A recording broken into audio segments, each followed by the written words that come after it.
singuo utaomba mtu baba. Hekoma lokola nzembo, Hekoma lokola nzembo, aya nzembo, nzembo. Hekoma lokola nzembo, nzembo ya mawa. Hekoma lokola nzembo, aya nzembo, nzembo makamba mwana moto.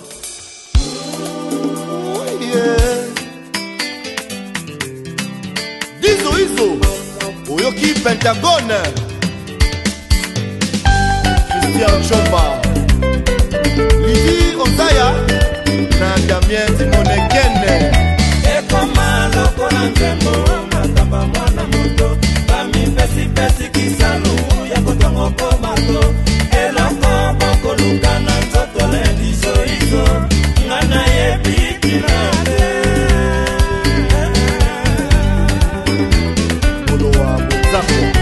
Ekoma lokola nzembo makamba mwana moto, bami pesi kisalu ya kotongo komoto, eloko boko lukana nzoto lendizo izo ngana yebikinade.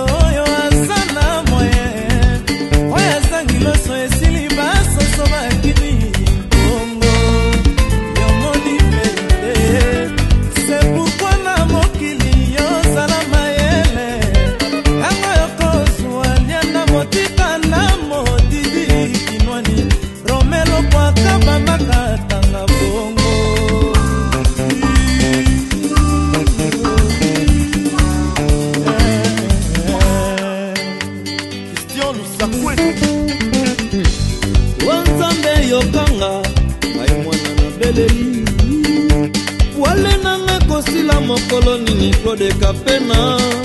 Nzambe yokanga mawasimalto zoizo, nini basukoli ngai boye na bomiata moto te kino mwisa. Having joined instead, I feel more comfortable because one, it's an employment opportunity that I've got.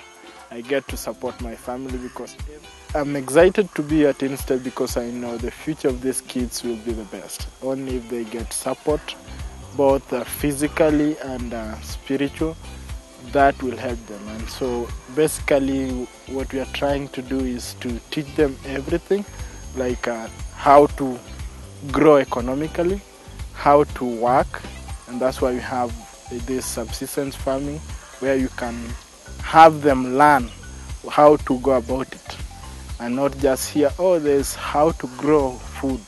They can see here. Yeah. The reason why we are doing our own farming is that way we cut short the funding. That way we produce our own food. We don't depend totally on the money coming in. We can at least grow, and what we don't have to eat, we can sell out. We can sell, then we can fill in where funds are needed. So mostly is funding ourselves through farming and also teaching the kids responsibility, how to do things. My name is Joseph Osakanya, and I've been to INSEP since the home started.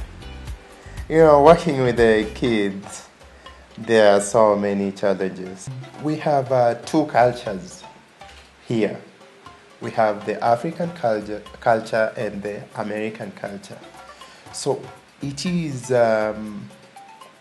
us to bring, like the Kenyans, to bring our culture, and like our bosses like Jeff and Carla to bring their culture so that we can meet in the middle and see, you know, what is best and what is not best.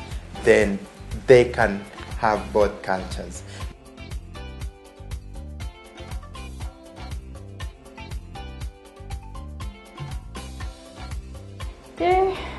There are numerous cultural challenges and struggles, the day-to-day struggles of just the difference of the way we raise kids compared to the Kenyan way of raising kids. And I don't ever want to say our way is better or that their way is better.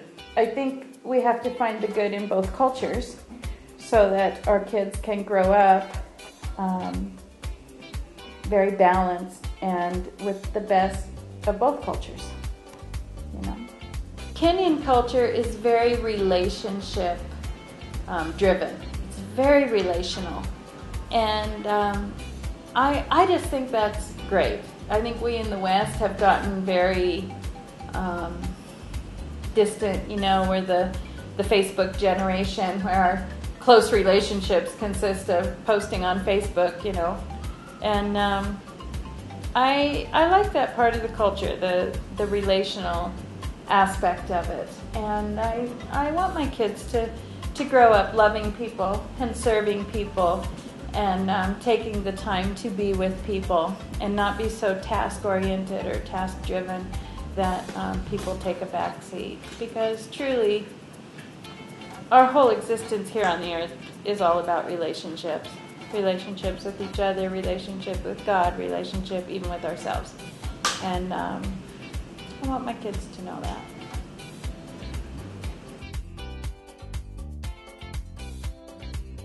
This is a culture that isn't very physical touchy, and they don't really show a lot of affection toward their children. So, but I believe that all children are created to be affectionate with, and so just loving on these kids who've come from abandonment backgrounds or abuse backgrounds and just showing them a different kind of love or relationship that they've had in the past.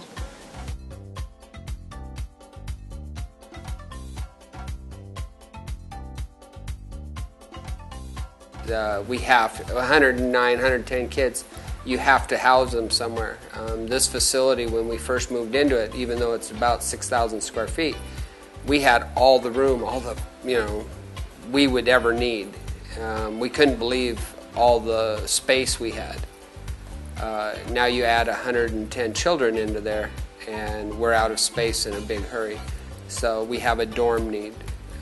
What we're currently living in was structured for 35 children, and so as you can see we have 110 now, and therefore we're really packed to over capacity with the children. So all of our bedrooms are packed. We have triple-decker beds, and so the dorms would really help alleviate the overcrowding, and each part of the dorm would have a boys wing and a girls wing, and then the current structure would just be for babies, and then they would graduate into the dorm. In my opinion, our most immediate need is space. We have a lot of kids squished into a very small space. They sleep in triple-decker beds, which we had built to be miniature size so we could fit more in the rooms, you know. And some of our kids are growing now to the size they need a normal size bed. Even just in the logistics of bath time or time to put on pajamas or get dressed or whatever, you know, to keep the boys separated from the girls so that everybody can get dressed in privacy, it's becoming a challenge. So space, I think, is our most immediate need, which would translate into the building of dorms. Another immediate need is a school, or at least a few classrooms. We have our own school here on the property, but it's only 2 classrooms, of which we're running 3 classes in. And so come January, when the new school year starts, there'll be 4 classes, and we can't put 4 classes in 2 classrooms. My name is Beth Ann Downer, and I'm the preschool teacher at InStep. I have right now 22 4-year-olds in the class I teach, and in January those kids should be moving up to the next class, and we will add in 33-year-olds. They're learning the alphabet and their colors and their shapes, and I'm trying to get them to recognize numbers and do simple math. And I believe it's very important because you get they learn how to write and just connect dots, and that's the beginning of learning how to write and continuing their education. And also it's very important in the early age to start learning some things so that they can concentrate and they can develop on it later. And also one thing that's very good is I'm doing the classes in English. They're learning the Swahili from the aunties and of course the other children and the people in Kenya. So these kids are growing up learning both languages, and that's a huge benefit to them.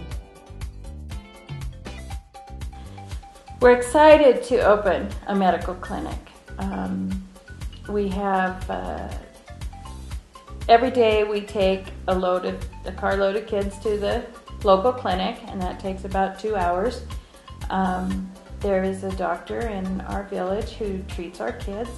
We love him dearly. His name is Dr. Shadrach. He's been treating our kids for 4 years, and he's wonderful. And we're really praying that he will come and run our clinic. And so as soon as the construction is finished, he can open even the way he is now as far as the lab equipment and what that he has. And we're still trying to raise the money to ship a medical container. So we have a shipping container full of medical supplies that was donated to us from a doctor in Eastern Washington State. And so we're still trying to raise the money to bring that container this way. But when that happens, our clinic will be fully furnished with, exam beds and cupboards and desks and computers and medical instruments. And I've even been told that there's an ultrasound machine and an EKG machine. Those machines don't exist in Kitale. And so it would be a huge, huge service to the community.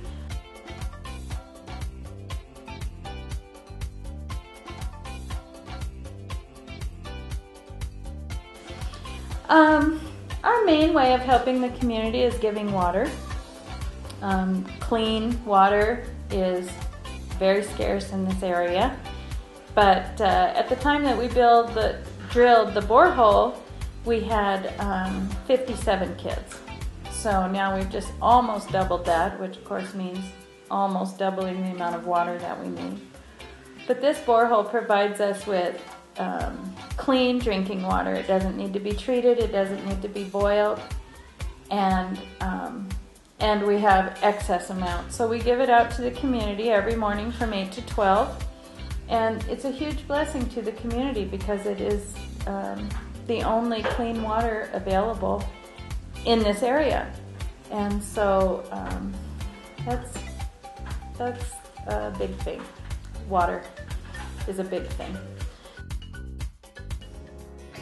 Our average cost is about $13,000 US a month to run the facility. We use 200 diapers a day. We use 5 packs of wet wipes a day to change diapers with. I think 9 rolls of toilet paper every day. When the girls cook spaghetti, they cook 17 packages of spaghetti. 22 loaves of bread every morning for breakfast. I know when they cook rice, they cook 30 cups of rice, and I think it's the same for the beans. In fact, we use a 90 kg sack of maize every week, and that is to have ugali every other day for lunch, and then one night a week for supper. We are 100% supported by individuals who give through our parent company, Rahima Ministries.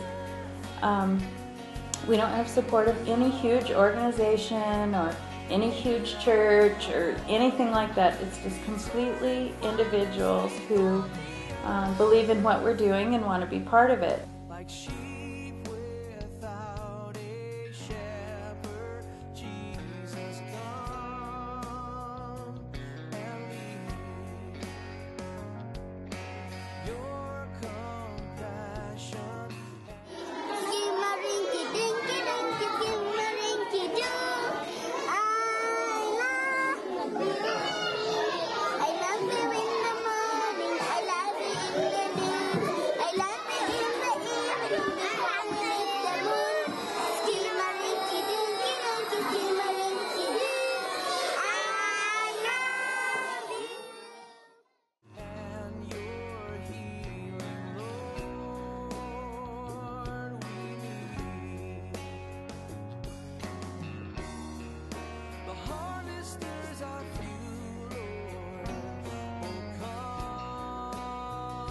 And we're like anybody at home.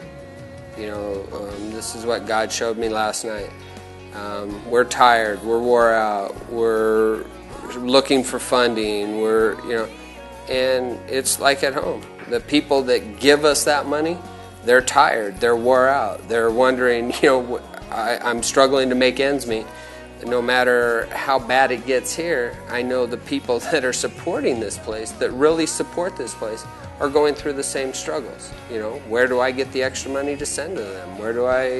How do I feed my kids? How do I educate my kids? How do I provide for my house? I'm tired. I go work. Some people work 2 jobs to do that. And so, when you start looking at it, you realize you're not doing it by yourself. You're not alone. You're not the only person struggling. The people that support this place are struggling. The only difference is we're on this side. Our work is a little bit different, but we're both struggling to support this facility. So.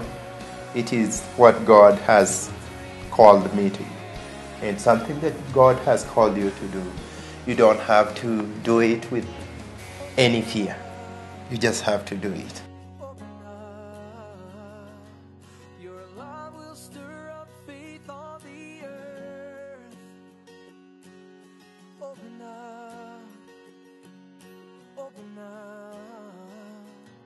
Return and find there's faith.